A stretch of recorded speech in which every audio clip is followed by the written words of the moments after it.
स्वागत है। और राहुल जी, सबसे पहले मैं आपके पास रुक करूंगी। नई सरकार तो आपकी बन गई, कैबिनेट की पहली बैठक भी हो गई, और अब जो बोलते हैं ना, जब सरकार पलटता है, सत्ता पलटती है, तब योजनाओं को लेकर भी कई तरीके की घमासान देखने को मिलते हैं। और अब इसी कड़ी में हम भी सुन रहे हैं कि बहुत सारी योजनाओं को आप लोग बंद करने वाले हैं। तो मैं आपसे ही सीधे सीधे जान लेती हूँ कि कांग्रेस सरकार की कौन कौन सी योजनाओं को बंद करने का प्लान फिलहाल आपकी सरकार बना रही है। निधि जी, जय जोहार, और आपके चैनल के माध्यम से समस्त आपके दर्शकों को मेरा जय जोहार। देखिए, सबसे पहली बात तो छत्तीसगढ़ की जनता ने और देवतुल्य मतदाताओं ने आज हमें प्रचंड बहुमत दिया है, और छत्तीसगढ़ में भारतीय जनता पार्टी को पुनः अवसर देकर सेवा का अवसर प्रदान किया है।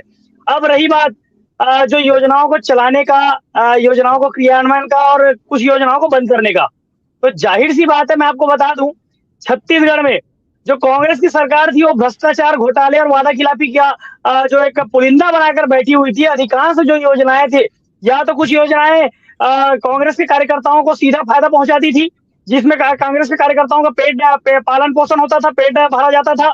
दूसरी बात, अधिकांश ऐसी योजनाएं थी जिसमें सिर्फ और सिर्फ भ्रष्टाचार पसरा हुआ था। आपको उदाहरण बता दूं, इनका गौठान योजना, गौठान तो प्रत्येक गांव में बनाया गया, मगर गौठानों का ना देख रेख किया गया, ना गौठानों को मेंटेनेंस किया गया, और ना ही गौठानों में जिसके नाम से गौठान बनाया गया था वहां पर गौवंश ना होकर सिर्फ और सिर्फ वीरान पाया गया।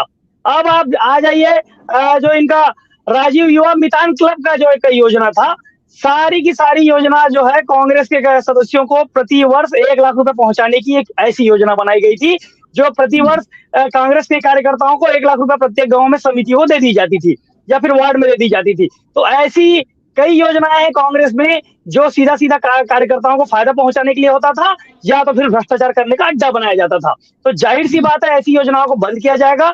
और रही बात शिक्षा से संबंधित, कई जगह से अभी बातचीत हो रही है, कई जगह से फोन आ रहे हैं, क्या भैया स्वामी आत्मानंद का स्कूल चलेगा कि नहीं चलेगा, स्वामी आत्मानंद की कॉलेजेस चलेंगे कि नहीं चलेंगे। देखिए, जो आवश्यक चीज है, जिसमें छात्रों का भविष्य जुड़ा हुआ है, जहां पर लोगों का भविष्य जुड़ा हुआ है, ऐसी योजनाओं को बंद ना करके उसे मोल्ड किया जाएगा, अच्छी योजनाओं में कन्वर्ट किया जाएगा, लेकिन उनके भविष्य के साथ में किसी भी प्रकार से शिक्षा के क्षेत्र में खास करके खिलवाड़ नहीं किया जाएगा।